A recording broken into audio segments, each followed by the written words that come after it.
depuis sa naissance jusqu'à son adolescence, jusqu'à l'âge adulte et parfois jusqu'à sa mort, l'Africain s'est toujours entendu dire que son peuple n'a jamais rien apporté à l'histoire, que c'est un peuple à la mentalité très logique, que c'est un peuple qui a été sorti de la barbarie grâce aux autres, et que surtout c'est un peuple à qui Dieu a été révélé par les autres. L'Africain a toujours fonctionné ainsi, ce qui fait que notre jeunesse est complètement déboussolée parce que déprogrammée, parce qu'on l'a programmée pour se renier, pour renier ses ancêtres, pour renier tout ce que les ancêtres ont fait. Ce qui fait qu'il ne s'intéresse même pas à essayer de savoir si le message qu'on lui transmet est véridique ou pas. Comme je suis de ceux qui pensent que la libération de l'Afrique sera d'abord culturelle et spirituelle, sinon jamais elle ne sera, alors j'ai décidé d'apporter ma contribution en faisant des recherches dans cette direction. En fait, la religion, c'est quoi? La religion, c'est la réponse à des séries de questionnements qu'un peuple, à un moment donné de son histoire, se pose sur son existence. Pourquoi il existe? D'où il vient? Qu'est-ce qu'il fait sur Terre? Donc l'ensemble des réponses à cette question-là ramène à la religion. Et pour observer cette religion-là, le peuple en question adopte un ensemble de comportements et de conduites et d'attitudes. Mais ce qu'il faut savoir, c'est qu'avant que le mot religion ne soit inventé, parce que le mot religion, c'est récent, c'est avec les Romains. Donc avant que le mot religion ne soit inventé, est-ce que les peuples avaient une autre conception de Dieu? Est-ce qu'ils avaient un ensemble d'attitudes et de comportements? À l'évidence, oui. Parce que le monde n'a pas commencé avec les Romains. Ce qui nous fait dire, nous, que les mots antérieurs pour désigner cet ensemble de comportements et d'attitudes sont les us et les coutumes ou alors la tradition. Donc ceux qui pensent que la tradition est moins valorisante que la religion se trompent. Parce qu'on peut aussi bien parler de tradition que de religion. Les deux sont absolument pareils. De la même manière qu'on peut parler de tradition et de civilisation. Ce sont des mots tout à fait récents. Civilisation, religion, tout ça c'est récent. Avant, il y a eu la tradition. Et c'est la tradition d'un peuple qui est l'ensemble de ses attitudes et comportements face à la globalité de la vie. Il se trouve que le peuple noir est le premier peuple au monde, il est l'ancêtre de l'humanité, il est le premier à avoir expérimenté la vie, l'enfantement, la naissance, la mort, il est le premier à avoir créé des cités, à avoir géré des cités. Il va de soi qu'il est le premier également à poser cette question-là et à avoir élaboré sa tradition. Donc ça, c'est une évidence. Donc l'antériorité de la tradition africaine, elle est prouvée, elle est claire, elle est nette. Pour l'été, il est un peu difficile de recourir à nos peuples, puisque nos peuples sont qualifiés comme des peuples sans écriture, quoique les initiés sachent que ce que j'ai dit là est vérifié, parce qu'on le trouve dans l'initiation africaine, mais comme on ne peut pas en parler, la solution que nous avons adoptée, c'est d'aller en Égypte. Parce que depuis 1974, depuis que le professeur Cheikh Anta Diop et le professeur toujours Orenga, son ami et disciple, ont démontré qu'il n'y avait pas de discussion possible sur l'origine négro-africaine de l'Égypte, je pense qu'on peut effectivement partir de l'Égypte pour démontrer certaines choses. Et il se trouve que, heureusement pour nous, en Égypte, nous avons des écrits. Il se trouve que les premiers textes sacrés qui existent au monde sont bien en Égypte. Ils sont recensés dans les textes des pyramides, les textes des sarcophages, les livres des deux chemins, et le livre qu'on appelle vulgairement le livre des morts des anciens Égyptiens, et qui est en fait le livre de la sortie de la lumière du jour. Il se trouve que ces textes-là ont été rédigés, je ne parle pas de l'invention de l'écriture, qui est dans les 3500, 4000 avant Jésus-Christ, mais au moins on peut dire que ces textes-là ont commencé à être rédigés en 2500 avant Jésus-Christ. Donc 2500 avant Jésus-Christ, ça veut dire près de 2 millénaires avant les premiers textes sacrés judéo-chrétiens, notamment l'Ancien Testament. Donc, il va de soi que, et dans ce texte-là, dans ce texte égyptien, bien entendu, on parle de Dieu, on parle de différentes divinités qui sont les hypostases de Dieu, on parle plus que de Dieu, et on élabore des règles de conduite pour l'être humain, notamment par le biais des 42 déclarations d'innocence. Donc là, il est prouvé que les premiers textes sacrés qui existaient sont des textes négro-africains et qui sont antérieurs d'au moins 2 millénaires aux textes qu'on nous propose aujourd'hui comme étant des textes qui doivent nous guider. Dans le livre de la sortie à la lumière du jour, Dieu, Amon, ou Atum, Ora, dit: j'étais la totalité quand j'étais seul dans le monde. Je serai dans sa glorieuse apparition quand il commence à gouverner ce qu'il a créé. Je suis hier et je suis demain. Ma vraie forme est cachée en moi. Je suis l'inconnaissable. Et j'ai créé toutes les formes avec ce qui est sorti de ma bouche. Que dit Yahvé ou l'Éternel? L'Éternel, lui, il est venu au monde de lui-même. Donc exactement comme Atum. Il a plané au-dessus de l'abîme, exactement comme Atum, et il a créé par le Verbe, exactement comme Atum. Et Atum dit: il n'y a pas en moi un membre qui ne soit privé de Dieu. Et il nomme tous ces du cheveu jusqu'à l'orteil. Chaque membre est doté d'un Dieu. Et il se trouve que les kabbalistes dessinent Dieu, l'Éternel, avec tous ses membres, et chaque membre accomplissant une fonction, exactement comme Atum l'a fait. C'est pourquoi, chez nos ancêtres, quand on parle de polythéisme, c'est une erreur grossière. D'ailleurs, c'est volontaire, ils le savent très bien. Mais c'est un Dieu unique et qui est à la fois pluriel. C'est-à-dire, c'est l'unicité plurielle. Il est un, mais il est multiple à la fois.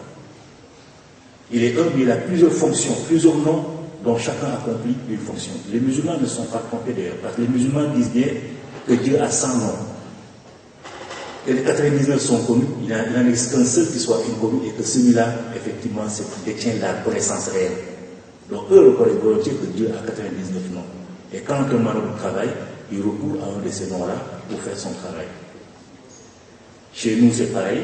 Personne ne connaît les 99, le 100e nom, à l'exception d'une seule personne ou d'une seule divinité, c'est Isis. Là encore, l'enseignement des ancêtres est très clair.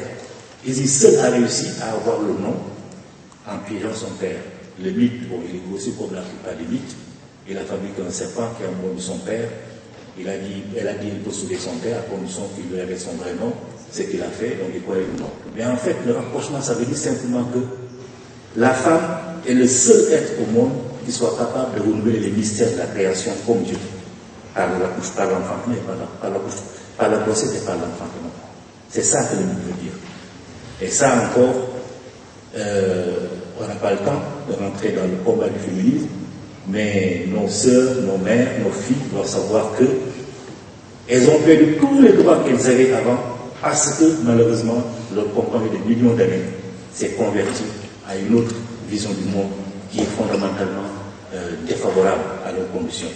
Mais sinon la femme a toujours été très honorée chez nous, elle a toujours occupé des fonctions les plus importantes à l'égal de l'homme, politique, religieux, etc. Et on a vu ça nulle part dans aucun autre peuple au monde. La prière. La prière a pour fonction de rendre hommage à Dieu, de rendre hommage aux ancêtres, et aussi d'essayer de forcer un peu les destins pour corriger les faux tirs, notamment par l'invocation, etc. Et dans les livres, dans les textes écrits par nos anciens, si vous les voyez, notamment le livre de la sortie à la lumière du jour, il y a 492 chapitres, du premier au dernier, c'est que des prières. C'est que des prières, et aussi certaines prières qui sont des sortes d'invocations et d'incantations. Il n'y a que ça. Mais si vous prenez l'Ancien Testament, ou le Nouveau Testament, ou le Coran, vous verrez que dans ces différents textes-là, l'essentiel est consacré à la généalogie de ceux à qui ces textes sont censés être révélés, et aussi aux faits divers que ces peuples-là ont vécu. C'est-à-dire, au risque de les choquer, je dirais que beaucoup de musulmans, comme malheureusement, en plus pour eux, ils ne connaissent pas ils ne connaissent pas les paroles qu'ils disent, souvent quand ils sont en train de raconter un fait divers de l'Arabie. C'est ça. qui s'occupent dans le monde. Donc les prières, ce sont les ancêtres africains qui les ont initiés, qui ont défini comment on peut honorer Dieu, comment on peut lui rendre hommage, comment on peut rendre hommage également aux ancêtres, et ainsi de suite. Les offrandes et les sacrifices, c'est pareil. Mais les sacrifices, c'est très important, surtout pour le peuple juif, parce que pendant son long séjour en Égypte, il s'est aperçu que les seuls sacrifices que faisaient nos ancêtres, en dehors des offrandes, c'était des sacrifices de volailles, des sacrifices d'ovins, des sacrifices de volailles, de bovins ou de bovins, mais plus particulièrement de moutons. Or, le peuple juif, en entrant en Égypte, sacrifiait ses enfants à deux divinités qu'on appelait Balak et Moloch. Baal et Moloch, pardon. Baal et Moloch. Le peuple juif sacrifiait ses enfants. Et donc, pour un peu civiliser, tempérer ses mœurs barbares, le peuple juif a inventé l'histoire d'Abraham, à qui Dieu a ordonné de sacrifier son fils Isaac, et ensuite, au dernier moment, Dieu lui a amené un bélier pour substituer le bélier à Isaac. Et cette tradition-là est passée à l'islam, et c'est l'islam qui pratique à l'heure actuelle cela. Mais ça, c'est un mythe que le peuple juif a créé pour mettre fin au sacrifice des enfants au profit des sacrifices du bélier. Et ça, ce sont les enseignants africains qui doivent rapporter ça. Et la circoncision, c'est pareil. Abraham a été obligé de se faire circoncire. Et l'alliance qu'il a établie avec Dieu, avec l'Éternel, c'est par le biais de la circoncision. Donc c'est bizarre que, parce que Abraham a eu des contacts charnels avec Agar, que la circoncision soit intervenue. Donc ce qui veut dire que si Agar est une servante, il va de soi qu'elle n'aurait pu jamais imposer à Abraham de se circoncire. Et d'ailleurs c'est illogique, parce qu'Abraham est venu en Égypte avec sa famille pour fuir la famine. Alors quand on vient demander l'hospitalité, en mendiant, on ne peut pas imposer au peuple qui vous reçoit ses propres désirata, ce n'est pas possible. On se plie, au contraire, aux exigences de ces peuples-là. Donc la circoncision, c'est aussi un emprunt de la tradition africaine. Vous voyez, les musulmans, quand ils vont à la Mecque, ils font ce qu'on appelle la circumambulation, ils tournent autour de la Kaaba, 7 fois. Mais cette circumambulation-là, nos ancêtres le faisaient chaque fois qu'un lieu saint, un lieu sacré était construit. Ils circulaient également, ils circumambulaient également autour de ce lieu-là pour le renforcer de l'énergie, pour renforcer son énergie et sa force vitale. C'est exactement ce que les Africains font quand ils vont à la Mecque, mais sans le savoir. Donc, moi, mon but, c'était de démontrer tout simplement à notre jeunesse que, contrairement à ce qu'on nous dit, ces ancêtres sont véritablement à la base de la découverte de Dieu et ont été les premiers à écrire des textes sacrés, ont été les premiers à élaborer une méthode, une manière, un ensemble de comportements pour honorer Dieu, ont été les premiers également à faire en sorte que les autres puissent avoir des bases qui leur permettent d'établir leur propre religion.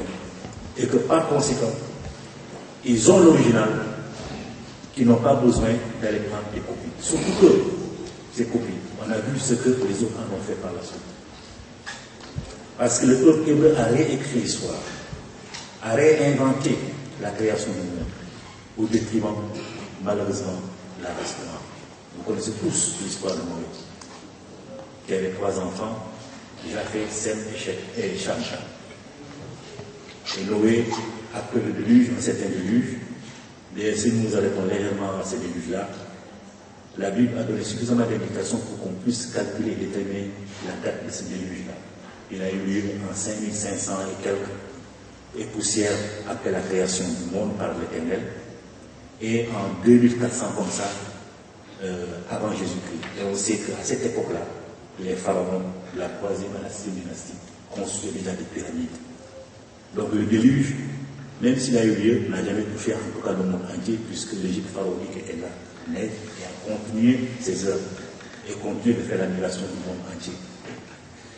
Mais donc, après ce déluge, Noé, qui a cultivé sa vie, s'est délivré. Et Cham a découvert sa nudité. Au lieu de couvrir son père, Cham est sorti. et en a parlé de façon peut-être un peu désenvolue à ses frères, qui eux sont rentrés à reculons et ont couvert leur père. Lorsque ce dernier s'est dessoulé, il a maudit Cham. Et l'Éternel dit bien que c'est à partir de ces 3 enfants-là que l'humanité est née. C'est-à-dire que les races n'ont pas fait leur apparition sur Terre. Ça veut dire que jusque-là, la race seule, la race blanche existait. Bon, ce n'est pas la peine de dire que c'est faux, puisque tout le monde sait que c'est faux, même la science le demande à l'heure actuelle. Donc c'est pour dire tout simplement que ces livres-là, ne sont pas des modèles pour la jeunesse africaine. Et que celui qui ne sait pas, qui est ignorant, c'est pas grave. Il peut en tout cas peut-être continuer encore de rester dans son erreur. Mais celui qui sait, il a plus le droit de continuer. Parce que il y a des choses qui sont très graves. Dans le Coran, par exemple, toutes les sourates qui parlent de l'Égypte, toutes les sourates qui parlent des miracles que Moïse a fait devant Pharaon, a humilié Pharaon, toutes ces sourates-là, un Africain qui les récite, il est en train d'insulter la mémoire de ses ancêtres, parce que ce sont des sourates mensongères, qui contiennent des faits mensongers. Et ce qui est grave, c'est que les gens, on ne sait pas que le monde physique et le monde invisible sont imbriqués. Et que dans l'ensemble, c'est le flux universel qui circule. C'est pourquoi les Akoumdi, ma vraie forme est en moi. Je suis l'inconnaissable. Parce que sa vraie forme, c'est l'énergie vitale. Tout, elle est partout à la fois. Cette énergie anime la plante, anime le chien, anime le règne minéral, le règne animal, le règne humain, le règne végétal. Donc, le monde physique et le monde spirituel sont totalement imbriqués. Et il se trouve que la pensée comme la parole sont des ondes émises. Et ces ondes émises-là, si elles ne sont pas bonnes, elles commettent des dégâts. Donc les ondes que nos parents émettent en insultant leurs propres ancêtres ont forcément des répercussions au niveau de nos ancêtres. Parce que pour nous, nos ancêtres ne sont pas morts, ils sont vivants. Puisque le point central de la religion africaine, c'est la réincarnation. Nous revenons tous, nous mourons, nous revenons. Chacun peut croire ce qu'il veut, mais pour nous, c'est la conviction. Donc nos ancêtres ne sont pas morts, ils sont en relation étroite avec nous. Les autres le savent aussi. C'est pour ces raisons qu'ils préfèrent que leurs enfants, que nous appelions nos enfants, Moussa, Mohamed, Jeanne, François. Parce que chaque fois que vous dites Moussa, Mohamed, Jeanne, François, vous renforcez les liens fluidiques qu'il y a entre leur communauté et leurs ancêtres.